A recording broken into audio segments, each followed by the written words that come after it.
You know, Poppy, that wasn't exactly the kiss I think we were expecting to see, said Smidge. Poppy grinned back, raising a finger as if to make a point. Ah, but none of you stipulated how you wanted me to kiss him. There were reluctant but good-natured groans that circulated the table. Yeah, the girl was right. Well, I, for one, am glad that certain detail wasn't stipulated. Poppy glanced over and hoped her light blush wasn't prominent. Why's that, Creek? She smiled almost shyly. Well... He leant across the table that separated them and caught a wisp of Poppy's errant fringe, brushing it gently out of her eyes. I don't think Branch Woods would appreciate a proper kiss as much as I would. The blush that tinted Poppy's cheeks flushed bright crimson, the rest of her friends tittering at her reaction, and Creek's sudden boldness to say something so direct in front of them. Creek? She uttered. Not in front of everybody, she hissed, which was ridiculous really because everyone could hear what she said anyway. At that moment, the bell rang, and everyone began to gather their things together. As Poppy hitched her pink glittery bag over her shoulder, Creek gently grabbed her elbow to get her attention. Poppy, is there any chance I could give you a lift home after school today? Poppy blinked for a moment, somewhat taken aback. Oh, but isn't my house a little out of your way? Not for you, Poppy, he said softly. Poppy, wrap it up, we're gonna be late! Smidge called out a short distance away. Okay, Creek, if that's okay, that would be great. It's just, I've got something I would like to ask you. Poppy's heart was suddenly thundering in her chest, but she nodded enthusiastically before backing away. I can't wait, she chirped as she skipped away. Outside the front of the school, okay? Creek called after her. You got it, Creek! Poppy jogged alongside Smidge, who looked up at her with a knowing smile. What was that all about? Oh, nothing, Poppy said, trying to downplay the prospective excitement that was starting to thrum inside her chest. Creek just wanted to give me a lift home today. The yellow troll raised an eyebrow. And? Poppy looked down and bit her lip before squealing. He's got something he wants to ask me! Smidge's smile broadened. That's great, Poppy. After swapping things around in their lockers, Smidge and Poppy hurried to the next class before the second bell rang. It was a long and mind-numbing lesson of double maths, and the bell couldn't have gone off soon enough. Poppy was buzzing so much that the teacher had to remind her twice to stop disrupting the class with her incessant humming, which made everyone smile and giggle, much to Mrs. Berry-Smith's chagrin. It was a mad dash to the lockers, with Smidge running to keep up. Poppy yanked out everything that she needed to take home, bouncing on her heels as her small best friend commented on her demeanour. I haven't seen you this excited since the school student committee chose you to organise the Hair Ball Prom this year. Oh yes, that's exciting too. I've got so many ideas I need to share with you and the others. Poppy gushed, throwing her book bag over her shoulder. I do hope Creek will ask me to go with him when the time comes around. Smidge laughed. Yeah, that's an absolute for sure. The pair waded through the throng of students, eager to leave for the day. It was a riot of rainbow colours and glitter, and it always filled Poppy with joy to see everyone so happy. I do hope everyone can get to the prom this year, she commented, as the thought slipped back into her mind. Well, everyone normally does. Well, except for, Branch Woods. No, but he has to come. I want every troll in Popeye to enjoy what I have planned, Poppy declared.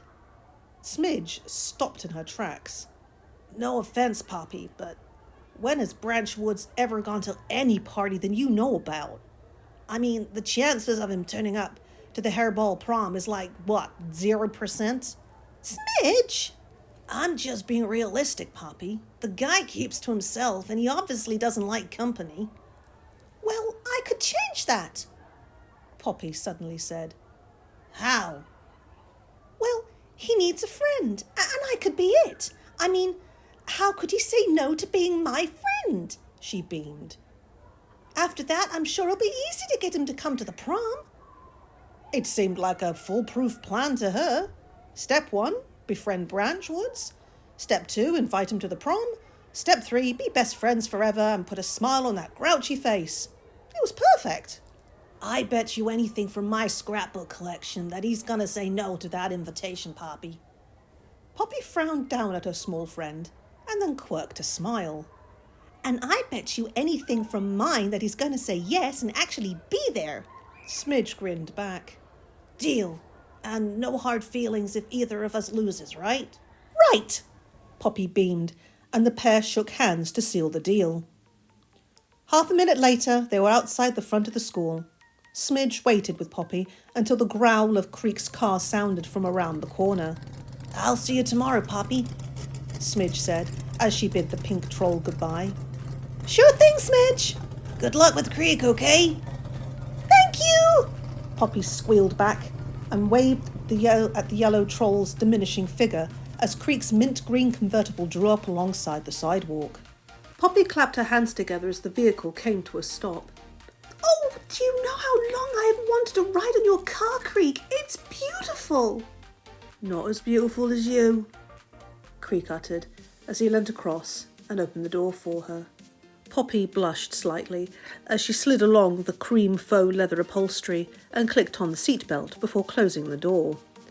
It was only then, as she looked across at Creek, that she realised he was holding a hand up to the side of his face as if he were trying to hide something. Creek, you okay? Yeah, I'm fine, Poppy, don't worry, he said smoothly.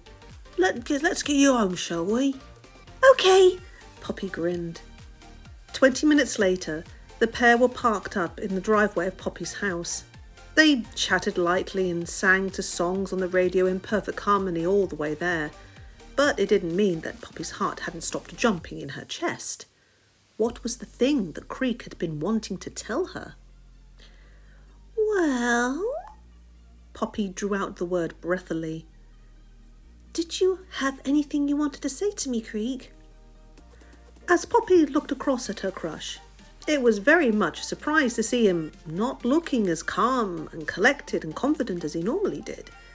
His hands flexed about the steering wheel, as if stealing for time. He finally let out a breath and looked up at her fully. All right, Poppy, I just wanted to... He suddenly gasped in shock. Creek! She exclaimed as she reached out without thinking. What happened to your eye? He put his hands up and leant back slightly. That's nothing but a small misunderstanding. A misunderstanding? What sort of misunderstanding? Poppy said with confusion. Then she frowned. Creek, did somebody hit you?